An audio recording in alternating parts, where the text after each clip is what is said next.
एक गांव में एक पुरानी और खंडहर जैसी हवेली थी जिसे लोग भूल भुलैया हवेली कहते थे। इस हवेली के बारे में मशहूर था कि जो भी अंदर जाता है कभी वापस नहीं आता। गांव वाले इस हवेली से डरते थे और इसके पास भी जाने की हिम्मत नहीं करते थे। एक दिन राहुल, जो एक युवा लड़का था, गांव में आया। उसे भूत प्रेत की कहानियों पर विश्वास नहीं था। उसने गांव वालों से हवेली की कहानियां सुनी और तय किया कि वह हवेली के अंदर जाकर सच पता करेगा। गांव के बुजुर्गों ने उसे रोकने की कोशिश की, लेकिन राहुल ने उनकी बात नहीं मानी। रात के समय राहुल हवेली के गेट पर पहुंचा। हवेली बहुत खामोश और डरावनी दिख रही थी। हवा में अजीब सी ठंडक थी और हवेली के अंदर से हल्की हल्की आवाज़ें आ रही थीं। राहुल ने हिम्मत जुटाई और धीरे धीरे हवेली का दरवाज़ा खोलकर अंदर चला गया। हवेली के अंदर घुसते ही उसे अंधेरा और सीलन भरी महक महसूस हुई। राहुल ने अपनी टॉर्च जलाकर चारों ओर देखा।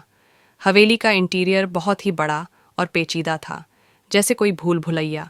चलते चलते उसे अचानक पीछे से किसी के कदमों की आवाज़ सुनाई दी, लेकिन जब उसने मुड़क देखा तो वहाँ कोई नहीं था। राहुल आगे बढ़ता गया और उसे हवेली के एक कोने में एक पुराना पेंटिंग दिखा। पेंटिंग में एक खूबसूरत महिला थी, लेकिन उसकी आंखें डरावनी लग रही थीं, जैसे वे उसे घूर रही हों। अचानक पेंटिंग की आंखें लाल हो गईं और महिला के होंठों से एक चीख निकली। राहुल घबरा कर पीछे हट गया। राहुल ने दौड़ते हुए हवेली से बाहर निकलने की कोशिश की, लेकिन जितना वह भागता, हवेली का रास्ता उलझता जाता। हर दरवाज़ा उसे वापस वहीं लाकर छोड़ता जहां से वह निकला था। हवेली के अंदर एक अजीब सी हंसी गूंजने लगी और फर्श पर उसे छायाएं चलती दिखीं। राहुल को लगा कि यह हवेली जिंदा है और उसे कभी बाहर नहीं जाने देगी। उसने खिड़की से छलांग लगाने की सोची, लेकिन खिड़कियां बंद हो गईं। तभी अचानक से एक पुराने कपड़ों में लिपटा आदमी उसके सामने प्रकट हुआ। उसकी आंखें पूरी तरह काली थीं और वह धीरे धीरे राहुल की तरफ बढ़ने लगा। राहुल ने उस आदमी से पूछा, तुम कौन हो?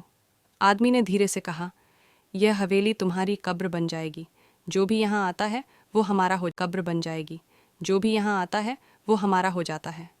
राहुल ने महसूस किया कि वह फंस चुका है और इस हवेली से बचने का कोई रास्ता नहीं है। अंतिम पल में राहुल को हवेली के अंदर एक गुप्त दरवाज़ा दिखा। उसने दरवाज़ा खोला और जैसे ही अंदर घुसा, सामने एक गहरी खाई थी। राहुल का दिल तेज़ी से धड़कने लगा।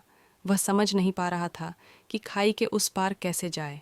तभी हवेली का फर्श हिलने लगा और राहुल ने देखा कि फर्श टूट रहा है। राहुल ने अपनी पूरी ताकत से कूद लगाई और जैसे तैसे खाई के दूसरी तरफ पहुंचा। जैसे ही उसने पीछे मुड़कर देखा, हवेली के सारे राक्षसी चेहरे एक साथ चिल्ला रहे थे, लेकिन अचानक हवेली गायब हो गई।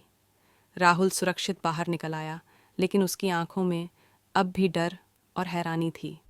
उसने गांव वालों से कहा, यह हवेली कोई साधारण जगह नहीं है।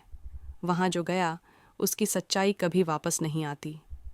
कहानी यहीं ख़त्म होती है, लेकिन राहुल के अनुभव से यह सवाल उठा कि क्या हवेली सचमुच गायब हो गई थी या वह अब भी गांव में कहीं छिपी हुई है।